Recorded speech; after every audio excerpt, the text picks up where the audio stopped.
தொடர்கின்றன. காலம் சென்ற நடிகர் ராஜேஷ் கண்ணா தன்னை விட்டு பிரிந்த மனைவி டிம்பிள் கபாடியாவிற்கு எந்த சொத்துக்களையும் கொடுக்கவில்லை. பாபி என்ற இந்தி படத்தில் நடித்து பெரும் புகழ் பெற்றவர் டிம்பிள் கபாடியா. அவரை சூப்பர் ஸ்டாராக இருந்த ராஜேஷ் கண்ணா 1973ஆம் ஆண்டு மணந்து கொண்டார். அவர்களுக்கு 2 பெண் குழந்தைகள் இருக்கிறார்கள். 11 ஆண்டுகால இல்வாழ்க்கைக்கு பிறகு 1984ஆம் ஆண்டு அவர்கள் பிரிந்துவிட்டனர். என்றாலும் விவாகரத்து பெறவில்லை. மும்பையில் ஆசிர்வாத் என்ற பங்களாவில் வசித்து வந்த ராஜேஷ் கண்ணா அனிதா அத்வானி என்ற பெண்ணுடன் வாழ்க்கை நடத்தினார். ராஜேஷ் கண்ணாவின் வீடு 200 கோடி ரூபாய் மதிப்புடையது. அதை அருங்காட்சியகமாக மாற்ற வேண்டும் என்று விருப்பம் தெரிவித்து உயில் எழுதியிருந்தார். ஜூலை 18ஆம் தேதி காலமான ராஜேஷ் கண்ணாவின் விருப்பப்படி அந்த வீடு அருங்காட்சியகமாக மாறுகிறது.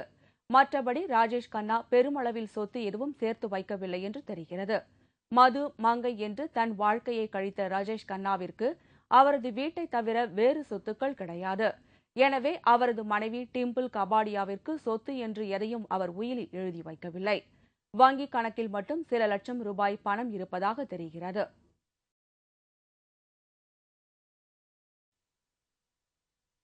தலைமை எப்படியோ கீழ்மட்டமும் அப்படியே. தமிழக ஆட்சியின் மேலிடத்தில் படுபயங்கர ஊழல்கள் நடந்து வரும் நிலையில் அந்த ஊழல் காவல்துறையிடமும் எதிரொலித்துவிட்டது. காவல்துறையினர் லஞ்சம் பெறுவதை குற்றமாக கருதாமல் செய்த வேலைகளுக்கு கிடைத்த கூடுதல் போனஸாக கருதுகிறார்கள். போக்குவரத்து போலீசார் லஞ்சம் பெறுவதை பற்றி துளிக்கூட வெட்கப்படுவதில்லை. சர்வ சாதாரணமாக 50 ரூபாய் 100 ரூபாய் வாங்கி பாக்கெட்டில் போட்டுக் கொள்வது வீதிகளில் சர்வ சாதாரண காட்சியாகும். ஒரு வழக்கு விஷயமாக கன்னியாகுமரி மாவட்டம் தென்தாமரை குளத்தைச் சேர்ந்த ஜான்தேவ் சிங் அந்த ஊர் காவல் நிலையத்திற்கு சென்றுள்ளார். அங்கிருந்த உதவி ஆய்வாளர் ரகுபதி தேவசிங்கிற்கு ஆதரவாக செயல்பட 7000 ரூபாய் லஞ்சம் கேட்டுள்ளார். ரகுபதிக்கு அவர் 3000 ரூபாய் லஞ்சம் கொடுத்துள்ளார். அந்த காட்சிகள் ரகசிய கேமராவில் பதிவு செய்யப்பட்டுள்ளது.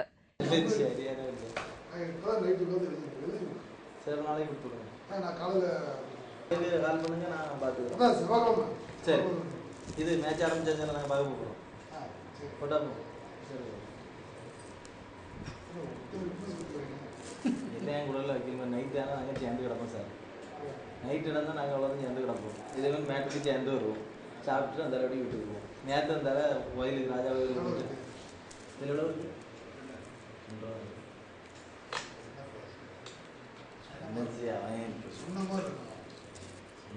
நீங்கள் மாவட்ட நீதிமன்றத்தில் டைவர்ஸ் கேஸ் போட்டு அது நடந்துட்டு இருக்கு. இந்த இதில் வந்து அவர் வந்து கேஸை வாபஸ் வாங்கன்னு சொல்லிட்டு அதிமுக பிரிவு தலைவர் வந்து மிரட்டினார். நான் கேஸை வாபஸ் வாங்கிறதுனால அவர் மேலே ஒரு பொய் கம்ப்ளைண்ட் வந்து தாமரை ஸ்டேஷனில் கொடுத்தாரு. அதை வந்து ரகுபதினு சொல்லி எஸ்ஐ வந்து என் கடையிலேருந்து என்னை வந்து கூட்டிகிட்டு போனார். என்ன ஸ்டேஷனுக்கு கூட்டிகிட்டு போய் மேலே ஒரு கம்ப்ளைண்ட் வந்திருக்கு என்ன சொல்லி அது மேலே நடவடிக்கை போகிறேன், நான் பெயிலபிள் கேஸ் மேலே போட போகிறேன் அப்படின்னு சொல்லிட்டு என்ன போட்டு மிரட்டினார். விடிய காலம் வர என்னை வந்து ஸ்டேஷனில் வச்சுருந்தார்.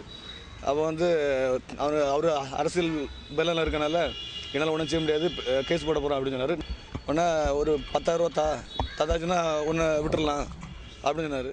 இப்படி லஞ்சம் வாங்கிய போலீசாரை பற்றி மேல் அதிகாரிகளுக்கு புகார் கொடுத்தால் எந்த நடவடிக்கையும் எடுப்பதில்லை. லஞ்ச ஒழிப்புத்துறை பேரளவிற்கு தான் செயல்படுகிறது தவிர மற்றபடி லஞ்சம் ஒழிக்க எந்தவித நடவடிக்கையும் எடுப்பதில்லை. மாறாக எதிர்க்கட்சிகளை பழிவாங்குவதற்கும் அதிரடி சோதனை நடத்துவதற்கும் இந்த துறை பயன்படுகிறது.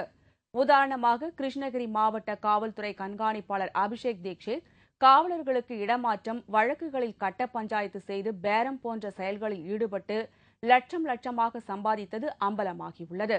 அந்த அளவிற்கு ஜெயலலிதா ஆட்சி நடைபெறுகிறது.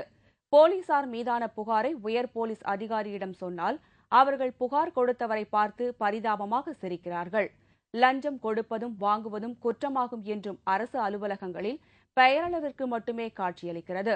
மற்ற துறைகளில் லஞ்சம் வாங்கினால் நடவடிக்கை எடுக்கும் லஞ்ச ஒழிப்பு போலீசார் தங்கள் துறையான காவல்துறையில் லஞ்சம் பெற்றால் அதை பெரிதாக கண்டுகொள்வதில்லை என்று புகார் எழுந்துள்ளது.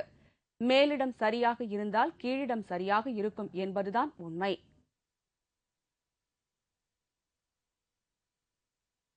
RSS இயக்கத்தின் முன்னாள் தலைவர் சுதர்ஷன் இன்று காலை காணாமல் போனார். பின்னர் மைசூரில் ஹெலிகாப்டர் இறங்கும் இடத்தில் அவர் கண்டுபிடிக்கப்பட்டார். அயோத்தியில் பாபர் மசூதி இடிக்கப்பட்ட போது சுதர்ஷன் முழு ஈடுபாட்டுடன் RSS இயக்கத்தை நடத்தி சென்றார். அயோத்தியில் ராமர் கோவில் கட்டப்பட வேண்டும் என்பதற்காக நீண்ட காலமாக போராடி வருபவர் சுதர்ஷன்.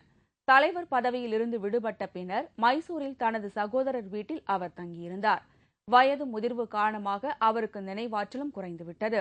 இந்நிலையில் இன்று காலை மைசூரில் நடைபயிற்சி மேற்கொண்ட சுதர்ஷன் வீடு திரும்பவில்லை. பல்வேறு இடங்களில் தேடியும் அவரை கண்டுபிடிக்க முடியவில்லை என்பதால் காவல் நிலையத்தில் புகார் கொடுக்கப்பட்டது. பின்னர் மைசூரில் ஹெலிகாப்டர் இறங்கும் இடத்தில் அவர் கண்டுபிடிக்கப்பட்டார். கடலூர் மாவட்ட ஆட்சியர் அலுவலகம் முன்பு வாலிபர் ஒருவர் தீக்குளித்த சம்பவம் பெரும் பரபரப்பை ஏற்படுத்தியுள்ளது. கடலூர் வில்வ நகரைச் சேர்ந்த சிம்பு என்பவர் குடும்ப தகராறு காரணமாக கடலூர் மாவட்ட ஆட்சியர் அலுவலகம் முன்பு உடலில் மண்ணெண்ணெயை ஊற்றி தீ வைத்துக் கொண்டார். இதனை கண்ட அப்பகுதி மக்கள் உடலில் ஏற்பட்ட தீயை அணைத்து அருகில் உள்ள அரசு தலைமை மருத்துவமனையில் அவரை அனுமதித்தனர். இரவு 9:30 மணி அளவில் கடலூர் போஸ்ட் ஆஃபீஸ் அருகில் தீ வைத்து மண்ணெண்ணெய் ஊற்றி தீ வைத்து எரித்துக் கொண்டார்கள். உடனடியாக நாங்கள் எல்லாம் அவரை காப்பாற்றி கடலூர் பெரிய ஆஸ்பத்திரி பெரிய அரசு மருத்துவமனைக்கு அழைத்து வந்து சேர்ந்தோம். எந்த விதமான உபகரணமும் இல்லை, ஏசி ஓடல, ஸ்கேன் இல்லை, எந்த உபகரணமும் இங்கே அரசு மருத்துவம் இல்லாமல் இருக்கிறது. இதுகுறித்து காவல்துறையினர் வழக்கு பதிவு செய்து தீவிர விசாரணை மேற்கொண்டு வருகின்றனர். மாவட்ட ஆட்சியர் அலுவலகம் முன்பு வாலிபர் ஒருவர் தீக்குளித்த சம்பவம் கடலூரில் பெரும் பரபரப்பை ஏற்படுத்தியுள்ளது.